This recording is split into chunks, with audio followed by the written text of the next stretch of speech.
The World Anti-Doping Agency is the international standard when it comes to telling athletes no. And why they may feel inclined to say no is that they monitor the presence of ergogenic acids, which is just an umbrella term for substances that could, with disregard to the existing rules, enhance athletic performance. Now, as someone who's unfortunately paying money to a business which hides behind the moniker of a school, and I'm studying this shit, let's go ahead and learn this together. Anabolic agents are one of many ergogenic acids that would cause WADA to let their hands go if they ever caught an athlete using them during competition. Now, the term anabolic is thrown around a lot, especially in the bodybuilding scenes, because, well, the goal there is to get absolutely fucking huge. Now, anabolics, or anabolism in nerd language, is just the process of synthesizing complex molecules from simpler ones. So let's take a closer look at protein, obviously the only macromolecule that really matters. Amino acids are the building blocks for protein. You glue them together with peptide bonds, you get a polypeptide. You would then handle this polypeptide like you would your own child, and voila, you have a protein.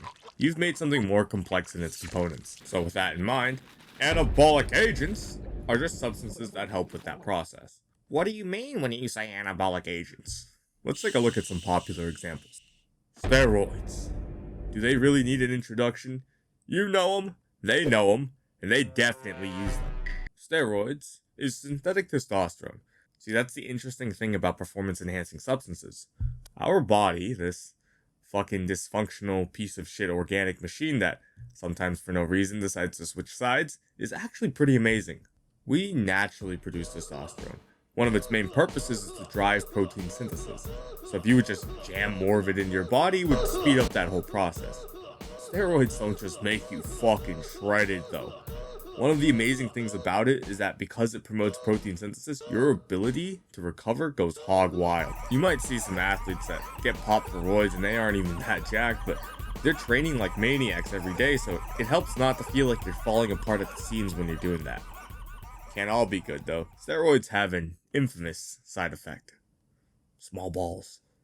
Why? Why have you become so small, you may ask yourself? You look in the mirror and everything else is getting bigger, so maybe your body is just delegating resources away from your cock to your pecs instead.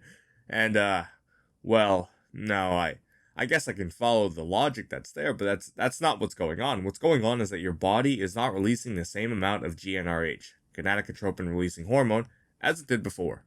Now, why did this hunk of shit decide to stop doing that? Well, it doesn't answer to you. It doesn't answer to anyone, and in fact, for some fucking reason, despite being advertised as an optimal vessel for survival, I still can't eat fucking gluten. GnRH is released by this thing in our brain called the hypothalamus. All you need to know is that hormone-wise, when it wants something to happen, it'll fucking happen.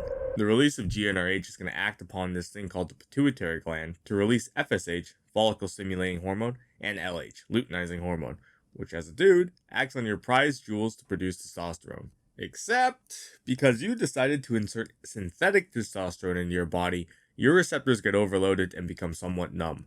So basically, since you're always in the surplus, your body doesn't feel inclined to do its job. Once again, this fucking garbage. So while you may get jacked, huge, swollen, ascend to aesthetic heaven, you'll have less drag on your way up thanks to your shrunken balls, which will be countermanded by the fact that you may have some tits. SARMs, aka selective androgen receptor modulators, are another anabolic agent that's deeply frowned upon by WADA. SARMs, like the name implies, can make specific tissues in your body more sensitive to testosterone. So, it's without being said, if your pregame stack is test plus SARMs, you'll be fucking juiced to the gills! And just like steroids, SARMs have their fair share of side effects.